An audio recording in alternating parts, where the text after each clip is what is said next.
Zechariah 14. Behold, the day of the Lord cometh, and thy spoil shall be divided in the midst of thee. For I will gather all nations against Jerusalem to battle, and the city shall be taken, and the houses rifled, and the women ravished, and half of the city shall go forth into captivity, and the residue of the people shall not be cut off from the city. Then shall the Lord go forth, and fight against those nations, as when he sought in the day of battle. And his feet shall stand in that day upon the Mount of Olives, which is before Jerusalem on the east. And the Mount of Olives shall cleave in the midst thereof toward the east and toward the west. And there shall be a very great valley, and half of the mountain shall remove toward the north, and half of it toward the south. And ye shall flee to the valley of the mountains. For the valley of the mountains shall reach unto Azal.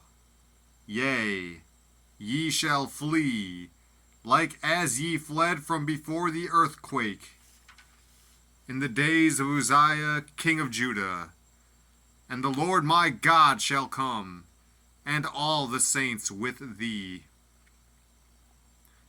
And it shall come to pass in that day, that the light shall not be clear, nor dark, but it shall be one day which shall be known to the Lord, not day nor night.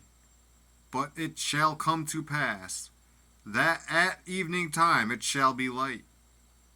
And it shall be in that day, that living waters shall go out from Jerusalem, half of them toward the former sea, and half of them toward the hinder sea. In summer and in winter shall it be. And the Lord shall be king over all the earth. In that day shall there be one Lord, and his name one. All the land shall be turned as a plain from Geba to Rimmon south of Jerusalem. And it shall be lifted up and inhabited in her place, from Benjamin's gate unto the place of the first gate, unto the corner gate, and from the tower of Hananeel unto the king's wine presses. And men shall dwell in it, and there shall be no more utter destruction, but Jerusalem shall be safely inhabited. And this shall be the plague wherewith the Lord will smite all the people that have fought against Jerusalem. Their flesh shall consume away while they stand upon their feet, and their eyes shall consume away in their holes, and their tongue shall consume away in their mouth. And it shall come to pass in that day, that a great tumult from the Lord shall be among them, and they shall lay hold every one on the hand of his neighbor, and his hand shall rise up against the hand of his neighbor. And Judah also shall fight at Jerusalem, and the wealth of all the heathen round about shall be gathered together, gold and silver and apparel, in great abundance. And so shall be the plague of the horse, of the mule, of the camel, and of the ass, and of all the beasts that shall be in these tents, as this plague.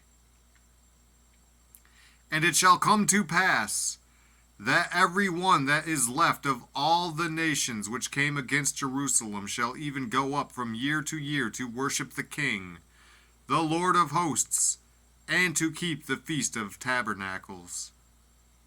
And it shall be, that whoso will not come up of all the families of the earth unto Jerusalem to worship the King, the Lord of hosts, even upon them shall be no rain. And if the family of Egypt go not up, and come not, that have no rain, there shall be the plague, wherewith the Lord will smite the heathen that come not up to keep the feast of tabernacles. This shall be the punishment of Egypt, and the punishment of all nations that come not up to keep the feast of tabernacles. In that day shall there be upon the bells of the horses holiness unto the Lord, and the pots in the Lord's house shall be like the bowls before the altar. Yea, every pot in Jerusalem and in Judah shall be holiness unto the Lord of hosts. And all they that sacrifice shall come and take of them, and seethe therein. And in that day there shall be no more the Canaanite in the house of the Lord of hosts.